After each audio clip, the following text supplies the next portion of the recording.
Hi friends, ఎలా ఉన్నారు? ఈరోజైతే ఒక ఇంట్రెస్టింగ్ ట్విస్ట్ లాంటి స్టోరీ ఒకటి చూసేద్దాం ఫ్రెండ్స్. మీ ఆన్సర్స్ ఏంటో కామెంట్లో చెప్పండి. ఇంకా స్టోరీకి వెళ్తే, మీరు ఒక అబ్బాయి అనుకోండి, జస్ట్ ఒక రైనీ డే మీరు కార్ డ్రైవింగ్ చేస్తున్నారు. కార్ డ్రైవింగ్ చేస్తూ ఉండగా దారిలో ఒక బస్ స్టాప్ ఎదురైంది. ఆ బస్ స్టాప్ దగ్గర ముగ్గురు పర్సన్స్ వెయిట్ చేస్తున్నారు బస్ కోసం. ఒకటి మీ డ్రీమ్ గర్ల్, ఆ అమ్మాయి అక్కడ ఉంది. నెక్స్ట్ లైఫ్లో మీకు ఒకసారి హెల్ప్ చేసిన, మీరు బాగా కష్ట సమయంలో ఉన్నప్పుడు ఆ ఫ్రెండ్, మీకు హెల్ప్ చేసిన ఫ్రెండ్ కూడా అక్కడ వెయిట్ చేస్తున్నారు బస్ కోసం. The third person is old women, sick అయింది. ఆవిడ హాస్పిటల్కి వెళ్ళాలి అర్జెంటుగా. ఆవిడ ముగ్గురు, వర్షం చాలా ఎక్కువగా వస్తుంది. వాళ్ళు ముగ్గురు వెయిట్ చేస్తున్నారు. బట్ మీ కార్లో ఒక్క సీటే ఉంది. అలాంటి పరిస్థితి మీకు ఎదురైనప్పుడు మీరేం చేస్తారు?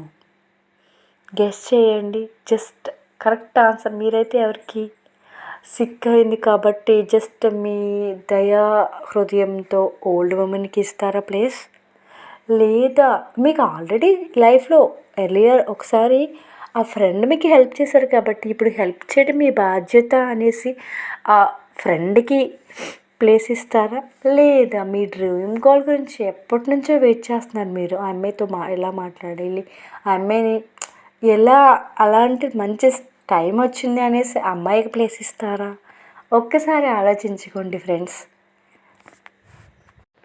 యాక్చువల్గా ఈ క్వశ్చన్ ఒక ఇంటర్వ్యూలో ఒక ఇంటర్వ్యూర్ వచ్చేసి క్యాండిడేట్ని అడిగిన క్వశ్చన్ అండి. క్యాండిడేట్ చెప్పిన ఎక్సలెంట్ ఆన్సర్ ఏంటో విందామా? క్యాండిడేట్ సడన్గా అన్నాడు, నేను కారు దిగేసి మా ఫ్రెండ్కి ఆల్రెడీ డ్రైవింగ్ వచ్చు కాబట్టి మా ఫ్రెండ్కి కార్ కేసు ఇచ్చేస్తాను. నెక్స్ట్ వచ్చేసి ఎవరైతే ఓల్డ్ విమెన్ ఉన్నారో ఆవిడకి ఒక సీట్ ఉంటుంది కాబట్టి ఆవిడ ఆ సీట్లో ఎక్కించుకుని హాస్పిటల్లో డ్రాప్ చేయమని చెప్తాను. నెక్స్ట్ వచ్చేసి నేను ఎవరైతే నా డ్రీమ్ గోల్ బస్ స్టాప్లో వెయిట్ చేస్తుందో తనకి కంపెనీగా నేనైతే కారు దిగేసి అమ్మాయికి కంపెనీ ఇస్తాను. ఎప్పుడైతే బస్సు వస్తుందో అప్పుడు మేమిద్దరం కలిపి బస్సు ఎక్కుతాము. ప్రాబ్లం సాల్వ్ అయిపోయింది, ముగ్గురికి న్యాయం చేయొచ్చు అని ఆ క్యాండిడేట్ చెప్పిన ఆన్సర్కి నిజంగా ఇంటర్వ్యూర్ అయితే స్టన్ అయ్యాడండి. అవుట్ ఆఫ్ 200 క్యాండిడేట్స్ అక్కడ ఆ జాబ్ కోసం అప్లై చేస్తే ఈ అబ్బాయిని సెలెక్ట్ చేయడం జరిగింది. చూడండి, positive thinking and out of box thinking. అది ఒకటే సరౌండింగ్, ఆ బాక్స్ లోపల థింక్ చేస్తే అసలు ఎవరికి సీట్ ఇవ్వాలి అని ఆలోచించేద్దాం. బట్ తను అవుట్ ఆఫ్ బాక్స్, బయట ఇంకా ఎక్కువగా ఫార్వర్డ్ థింకింగ్తో ఆలోచించి అది ముగ్గురికి న్యాయం జరిగేలాగా కొత్తగా క్రియేటివ్గా ఆలోచించడం వల్ల చాలా సెలెక్ట్ అయ్యాడు. ప్లస్ తన యొక్క వే ఆఫ్ థింకింగ్కి నిజంగా ఫిదా అయ్యారండి ఇంటర్వ్యూర్. చూసారా?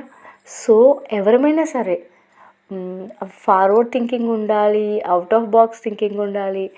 క్రియేటివ్ వేలో ప్రాబ్లమ్ని ఎలా సాల్వ్ చేయాలని ఆలోచిస్తే మ్యాక్సిమం ప్రాబ్లమ్సే ఉండవు. ప్రాబ్లం ఉన్నా కానీ వెంటనే సొల్యూషన్ కూడా చాలా ఈజీగా ఫైండ్ అవుట్ చేయొచ్చండి. అది ఫ్రెండ్స్. ఓకే, మనం కూడా అవుట్ ఆఫ్ బాక్స్ థింకింగ్ ఆలోచించడానికి ట్రై చేద్దాం.